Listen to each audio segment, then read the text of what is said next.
berdampak untuk orang lain. Jadi melalui prosesnya saya juga mau sharing bagaimana kalau kita buat berita kampus. Langsung Ahmad bilang begini, oh ayo.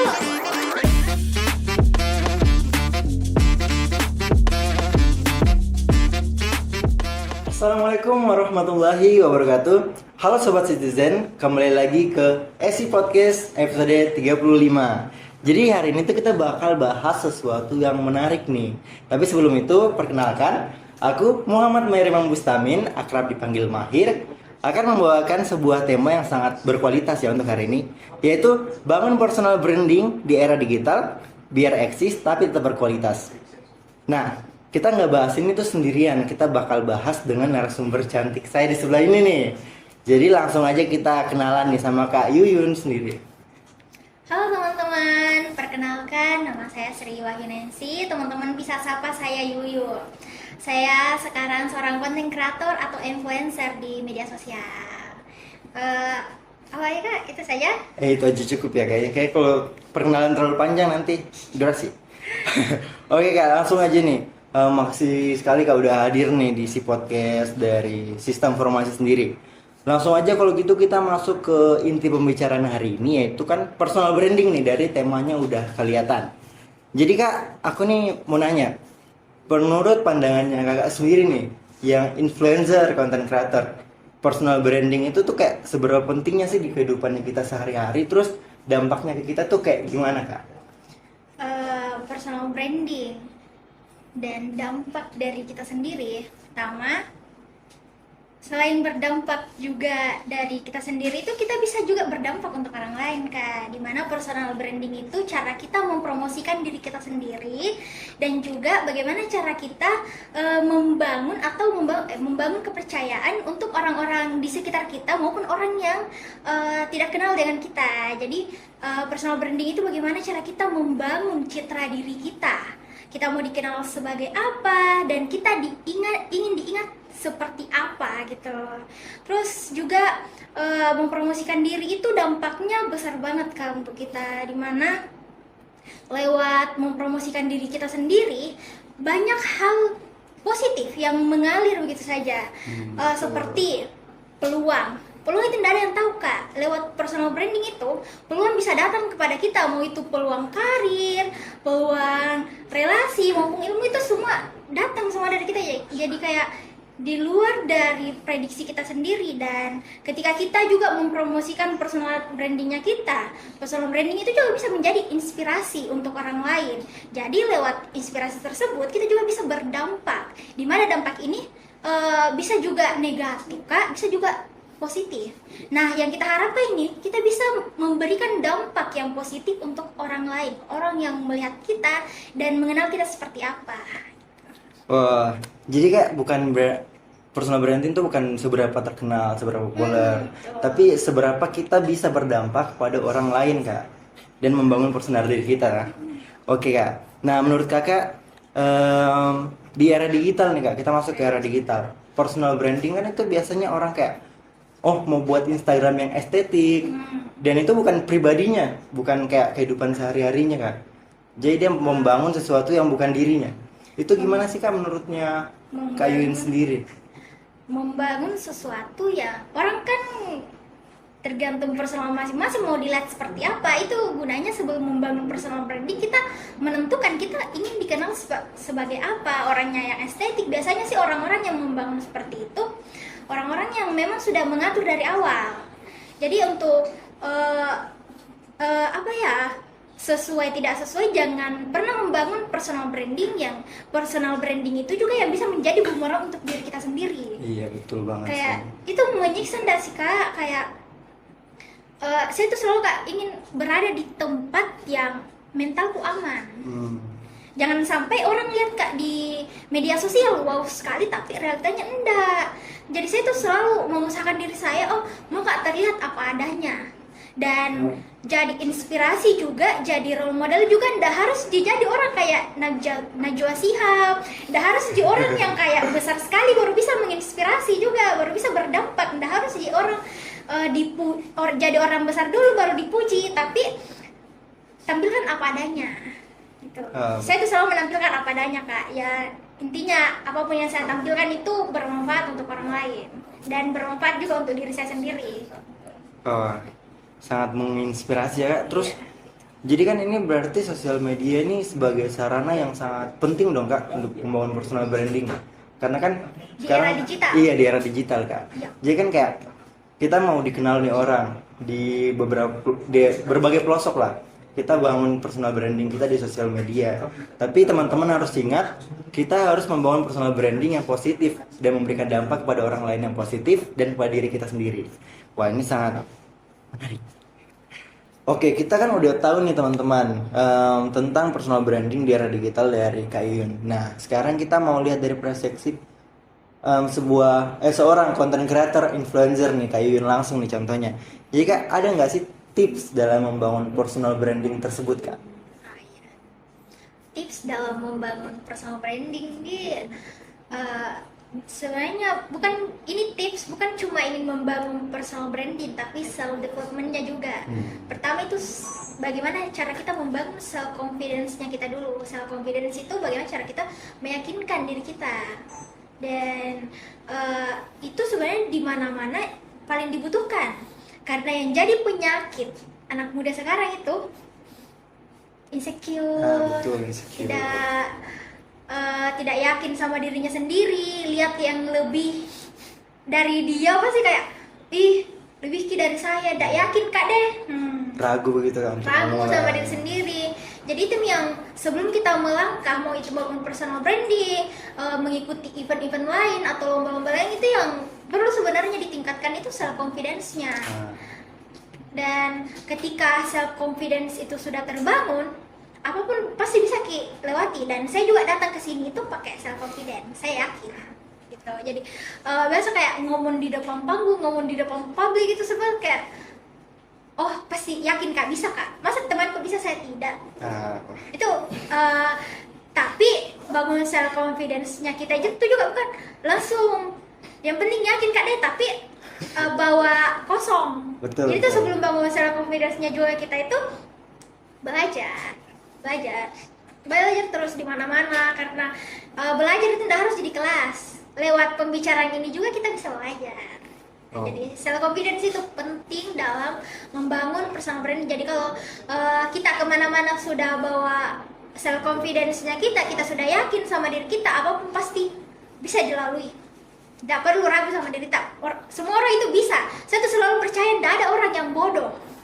Selalu sekali gak percaya tidak ada orang yang bodoh. Jadi kalau lewat temanku, oh dah bodoh ini, tapi dia cerdas di bidangnya masing-masing. Kita semua punya bidang. Jadi kalau saya pribadi juga tidak jago matematika, mungkin teman-teman di sini jago matematika, saya tidak.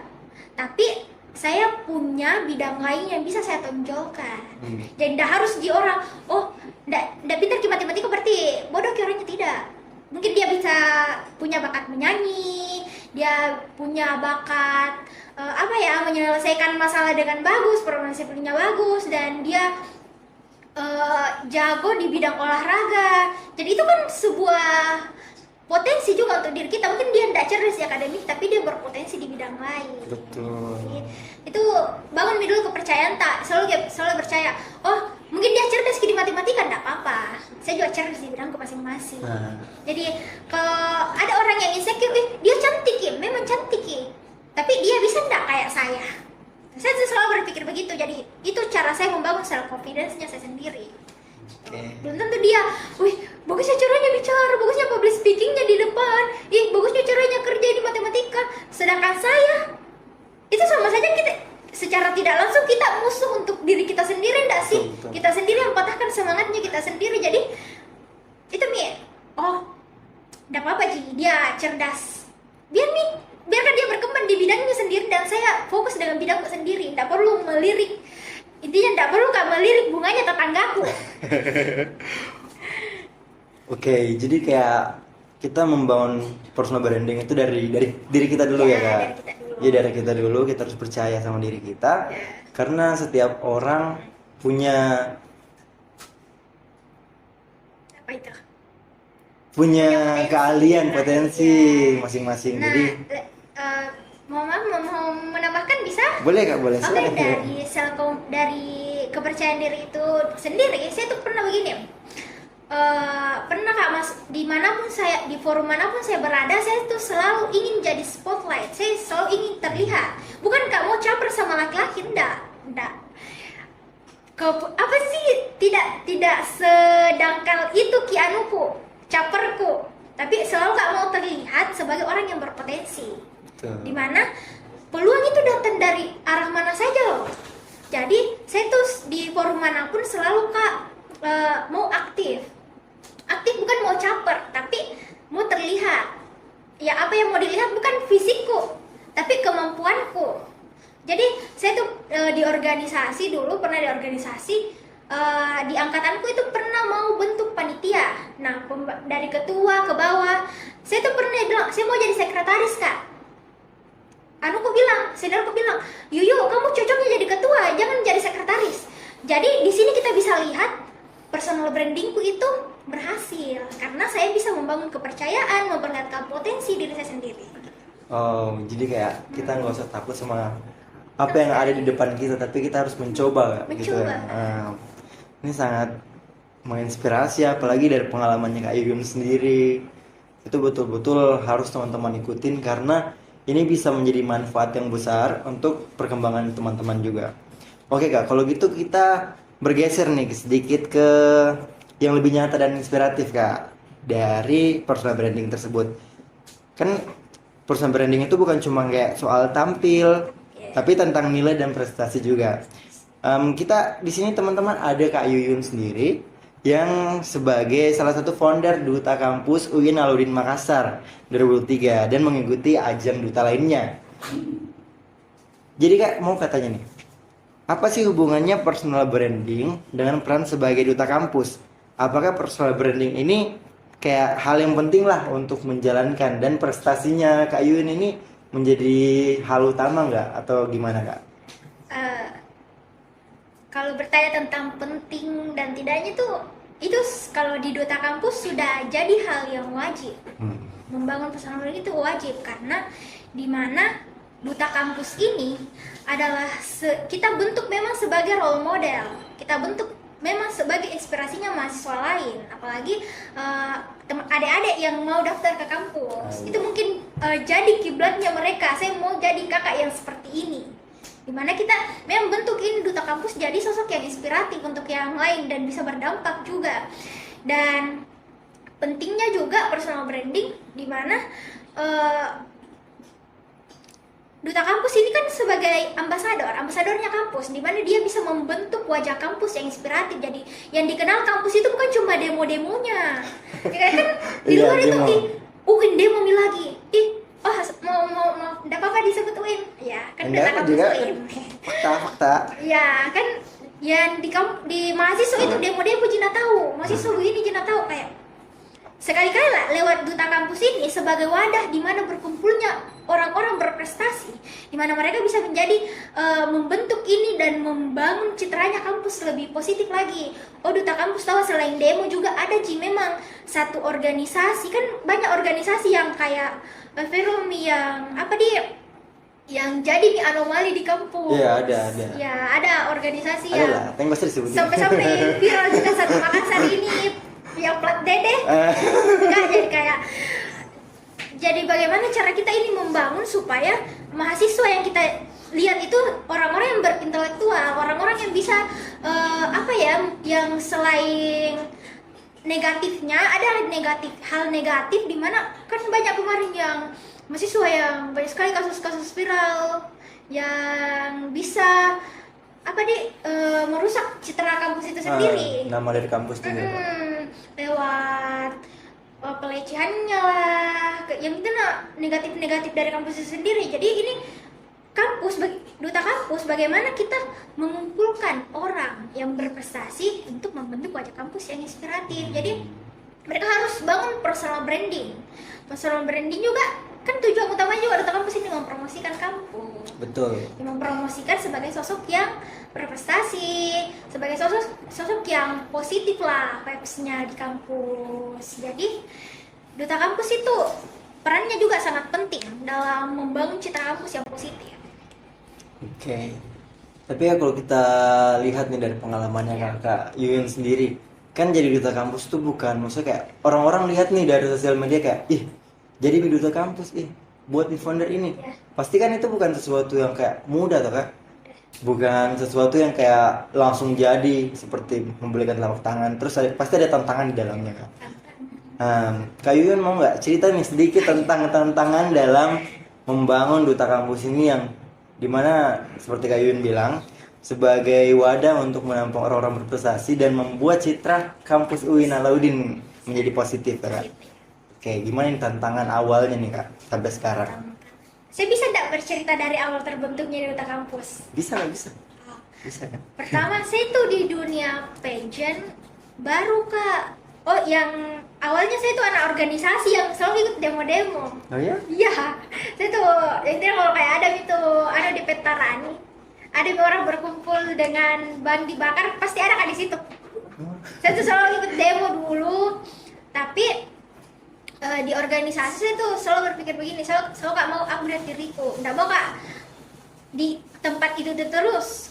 Jadi kayak pas maba semester 1 semester 2 semester 3 saya tuh aktif di organisasi kampus seperti teman-teman ini kayak HMC. Nah, aktif di situ dan saya sudah dapat ilmunya, saya sudah dapat manfaatnya untuk diri saya sendiri, saya dapat relasinya juga, networkingnya juga dapat. Jadi setelah itu saya kayak mau cari lingkungan baru. Saya tidak mau stuck di sini-sini terus. Jadi situ mulai aktif lagi buat konten. Saya bangun relasi ke konten kreator lain. Saya cari ilmunya mereka, bagaimana caranya mereka bangun, ngedit dan sebagainya. Saya dapat ilmunya, saya juga dapat relasinya. Saya masuk ke dunia pageant lagi. Saya bukan tidak mau kembali ke lingkungan organisasi internal kampus tapi saya mau cari lingkungan yang berbeda jauh dari pageant. Nah, di pageant ini saya kayak kaget sebenarnya, kayak wah, di sini orang-orang yang tidak ada yang pendiam, tidak ada yang numpah. Kayak dari kepala berjejer orang-orang berprestasi semua. Jadi kayak ini mungkin persaingan yang bukan persaingan yang kayak jago semua matematika, jago semua fisika, enggak. Jago di semua hal. Mereka jadi kayak di pageant itu yang dinilai bukan cuma brainnya tapi cara duduk, cara menulis, cara bicara, jadi semua itu dinilai. Jadi bukan cuma otaknya, enggak, bukan cuma fisiknya, enggak. Jadi semua. Jadi yang saya enggak dapat di kelas, saya dapat di organisasi. Yang enggak saya dapat di organisasi, saya dapat di dunia pageant. Nah, dari semua ini saya rangkum dan sebarkan melalui personal branding toh. Terus di situ saya di 2024.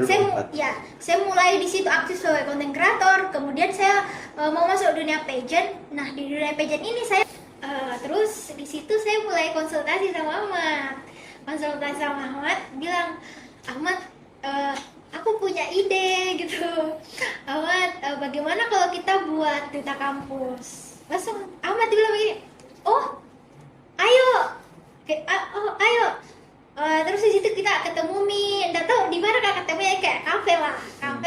Di situ mulai rancang. Mulai garap. Garap.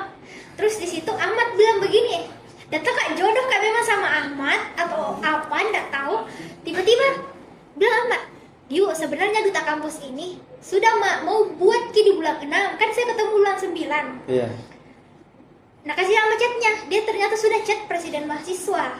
Di situ siapa menjabat deh, lupa yang itu Kak siapa ya, yang itu presiden mahasiswa 2024 itu ya itu. Terus dia DM begini, Kak saya punya inisiatif buat duta kampus. Kayak bilang Kak, wih iya Kak, ternyata sudah ada 3 bulan yang lalu ada memang niatmu. Tapi tidak jalan ki sampai ketemu sama saya. Aduh, itu kayak memang ditakdirkan loh ketemu deh. Terus di situ tak bilang, bagaimana bilang kawan tak? Karena tidak mungkin cuma bicaranya di sini terus hilang. Bagaimana besok kalau audiensi bagi saja ke gedung rektor?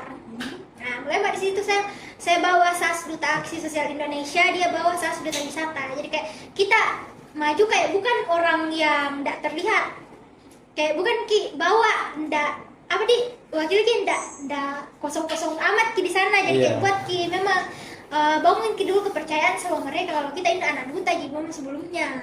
Terus di situ saya mulai ke sana tapi rektor ndak ada, kayak kita mulai konsultasi dulu sama bidang humas sama kemahasiswaan, berhenti di situ. Besoknya kita lanjut lagi, amat harus kita tembus lagi. Terus di situ berhasil maki dibawa naik ke lantai warek, kan susah sekali ketemu rektor untuk audiensi. Jadi kita ketemu saja wakil rektor 3, warek 3 yang bidang kemahasiswaan, memang di situ yang atur. Kita mulai berbincang audiensi sama warek, memang tujuannya apa juga benefit yang mahasiswa dapat dan kampus dapat begitu. Di sini sebenarnya kayak jadi tantangan sekali karena di luar ekspektasi kan kita bawa duta wisata, duta aksi. Ya ditanya, oh apa itu prakerja duta aksi? Apa itu kayak serasa sidang kan di situ sama warek sama kan harus lihat juga dong potensinya kita membangun ini seperti apa. Jadi kita itu kayak diinterogasi dulu siapa yang bakal bangun ini, bagaimana potensinya. Jadi kayak nggak tahu ada ibu satu sama warek itu kayak interogasi saya berdua sama Mbak. Oh duta wisata apa saja wisata begini, kayak nggak tahu ini kita ujian atau apa ini. Terus itu kita mulai diizinkan untuk bangun ini duta kampus. Terus di situ ada usulan ide dari ini ibu, maaf saya lupa ibu siapa lagi. Dia bilang begini, ini duta kampus lomba ya? Ya, lombanya orang-orang berprestasi di sini bu. Agen bergensi di sini bu. Terus dia bilang begini, ibu, oh ini kita sebentar lagi mau Dies Natalis. Bagaimana kalau ini dimasukkan, angkatan pertama ini dimasukkan ke lomba Dies Natalis supaya di bawah nama kampus kita. Oh bisa juga bu. Padahal ini Dies Natalis hampir nih mendekati nih, jadi kayak bilang biar mi deh kerja ekstra lagi dulu di sini. Nah di situ kita buka open pendaftarannya itu 1 minggu. 1 minggu sih. 1 minggu, jika biasanya pinjam 2 bulan, 1 bulan, kita 1 minggu. Maksimal kan kita dapat finalis itu 12 putra 12 putri. Ternyata di luar dari ekspektasiku, banyak sekali mendaftar. Berapa? Nggak tahu yang itu yang hampir ke 100 deh. 100-an? Iya, dalam waktu ini kurang lebih 1 minggu. Ih, banyak sekali. Jadi kita mulai seleksikan wawancara awal dulu. Kita mulai seleksi yang mana ini pantas masuk jadi finalis untuk karantina, kan karantinanya 4 hari, 5 hari. Terus di situ kayak bilang, Ahmad kayak kan kalau mau persuratan orang harus kayak menyurat dulu minggu ini untuk dipakai minggu depan. Betul. Kita ndak ada persuratan, jadi sistem komunikasi yang kayak bagaimana komunikasi? Langsung. Iya, bagus banget cara komunikasi untuk minjam barang, meyakinkan sesuatu kayak. Dan sekali persiapan karena itu dikejar waktu itu hari pemilihan, jadi kurang persiapannya. Jadi biar beda angkatan pertama Jini langkah awal tak. Dan ini juga kegiatan kayak lumayan besar karena 12 pesertanya. Yang susah saja dia kasih potongan di 10. Kita 12 karena pertama juga ini mereka antusiasnya mereka mau daftar. Nah, biar dia kasih cukup 12. Dan selebihnya mungkin lebih diperketat lagi seleksinya begitu. Terus di situ kita mulai jalankan karantina hari pertama, prakarantina 2 hari, alhamdulillah lancar. Dan kita juga minta bantuan dari pejan-pejan luar, kayak foundernya, yayasan, duta-duta lain. Kita minta bantuan untuk jadi juri, untuk jadi pemateri, gitu. Jadi kayak kita tinggal eksekusi saja dan panitianya, mau tahu berapa? Berapa orang? Saya 2, Ahmad, 5 orang. 5 orang untuk garap kegiatan. Saat ini 5 orang panitianya, karena kita tidak ada waktu untuk mencari panitia. Jadi kayak teman terdekat sini mau ke kamu mau dulu garap mini dulu kegiatan ini nih. Terus itu tuh kayak udah tahu kendar sekali tidurku selama 5 hari karantina ini. Malam rapat sampai subuh, kayak udah pusing sekali kayak ini saya. Terus di situ karantina pertama berjalan dengan lancar, kedua, ketiga, dan luar biasa sekali, kayak ini ajang nakal-nakalan yang susah. Ini komentar dari luar ya, Di luar dari ekspektasi.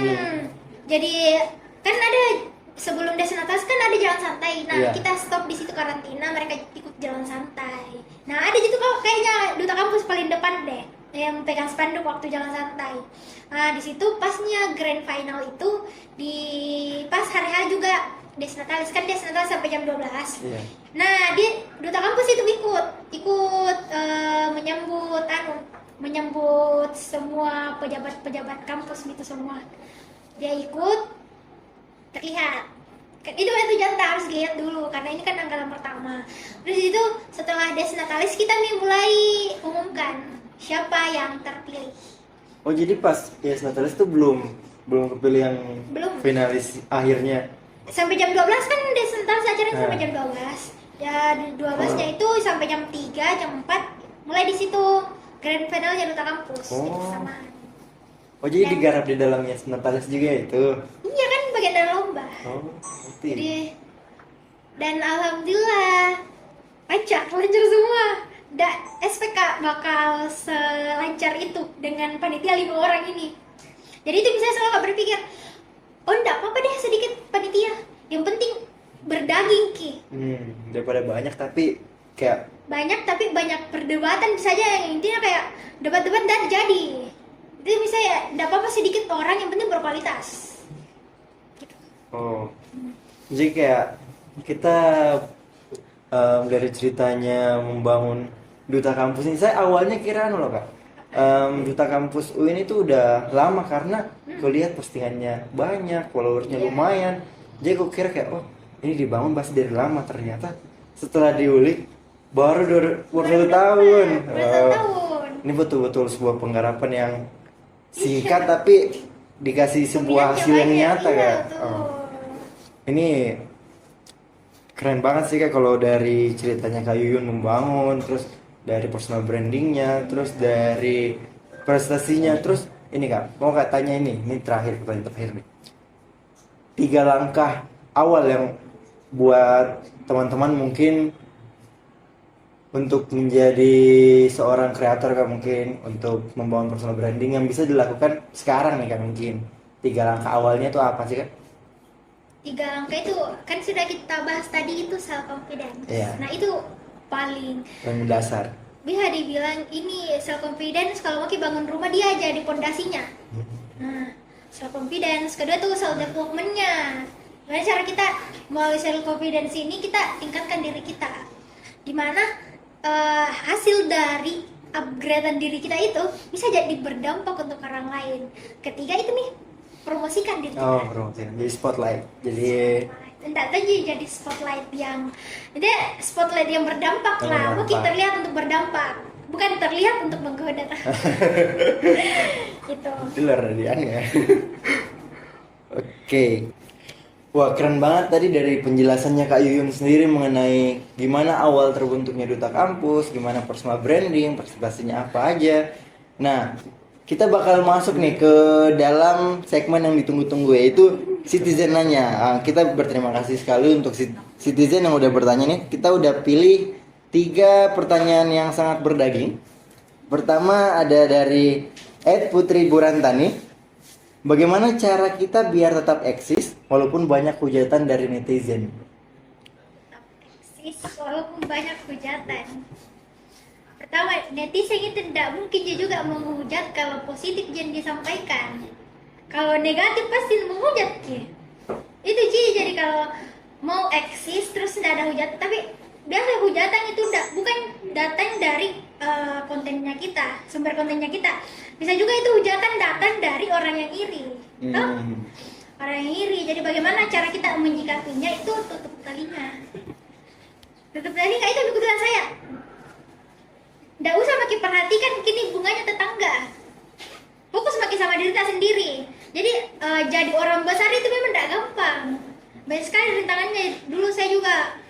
nggak dihujat. Oh, pernah jadi dihujat. Saya pernah dihujat begini. Oh, banyak followersnya, Kak. Nggak tahu ini akun yang Fake apa gitu? fake. Nggak ada profilnya atau apakah? Karena kebanyakan itu orang menghujat itu orang yang orang yang tidak mungkin memperlihatkan dirinya. Jadi pakai akun fake menghujat. Dia tuh pernah bilang begini sama saya. Oh, kenapa yang ikuti ke semua akun spam? Dia bilang, kenapa yang ikuti ke akun spam? Beli followers kah? Dia bilang saya begini, saya buat konten dari 2021, sakit hatiku dibilang begitu. Sakit hatiku yang kayak berjuang kak cari followers baru bilang gak beli. Saya sumpah demi Allah gak pernah beli followers. Dan itu juga pernah ada konten gue yang bilang okotsukie ada apa okotsukie. Dan saya bilang terima kasih kak atas sarannya. Saya tidak mau ambil negatifnya. Saya langsung saya bilang terima kasih kak atas sarannya. Ke depannya saya bakal memperbaiki lagi. Jadi kayak orang itu makin terbakar jika kita baik-baiki. Jadi kayak mungkin dia mau feedback yang kita yang marah ke dia tuh bakal bakal senang kalau kita marah, karena memang netizen itu pada dasarnya mau jinalia down dari hujatannya. Jadi kayak usahakan kayak kita respon positif saja. Tidak apa-apa aja saya tetap eksis.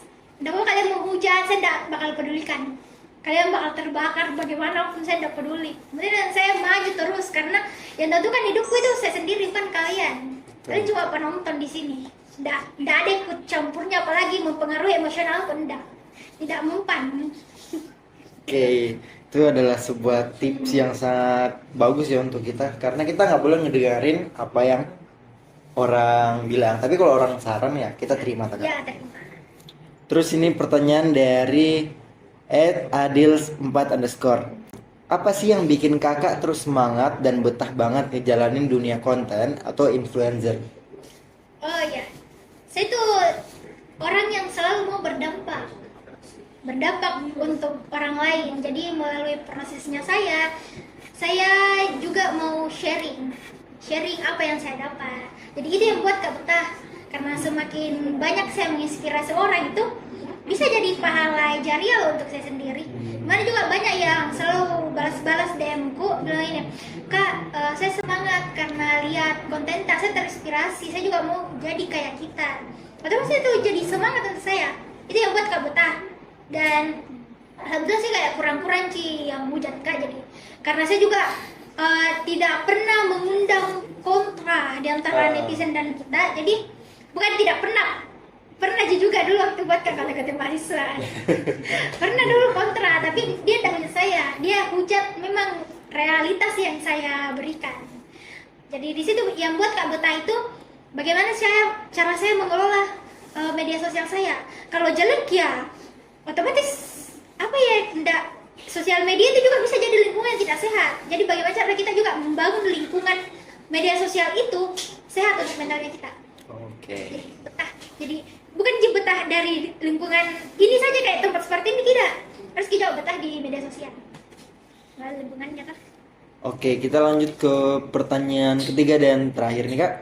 Dari @cicaja1, bagaimana menjawab dengan tenang pertanyaan yang spontan dan kita tidak tahu jawabannya? Spontan. Iya, dan tidak tahu jawabannya. Tidak tahu jawabannya. Pertama itu ini saya harus jawab spontan juga ini. Tidak tahu jawabannya. Perbanyak referensi. Saya tuh juga selalu nggak ditanya spontan dan harus nggak menjawab, apalagi di atas panggung toh. Di atas panggung tiba-tiba ditanya, diperototi sama banyak orang.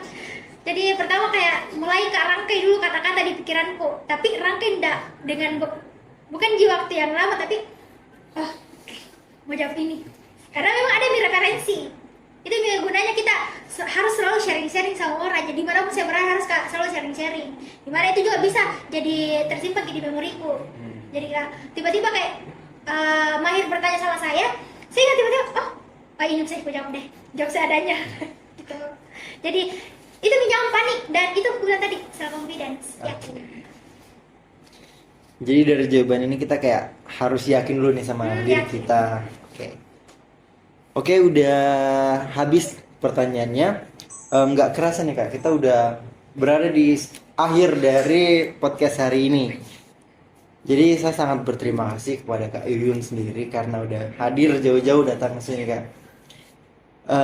Terima kasih banyak buat Kak Yuyun. Mungkin ada kata-kata atau apa gitu Kak untuk kata-kata hari ini? Paham. Kata-kata hari ini itu jangan pernah takut untuk memulai. Karena peluang itu selalu datang kepada orang yang siap dan orang yang tidak siap. Jadi siap tidak siap, tampilkan apa yang ada dari diri kita. Di dalam peluang datang dari mana saja. Tuh kayak sekarang tuh berpeluang Kak bicara di sini. Jangan pernah takut. Oke. Wah nggak kerasa kita udah berada di akhir sesi. Sebelumnya saya berterima kasih sekali untuk Kak Yuyun dan juga kepada Citizen yang udah bertanya nih dan saran tips dari Kak Yuyun sendiri. Mungkin episode 35 kali ini saya tutup dengan salam. Wassalamualaikum warahmatullahi wabarakatuh.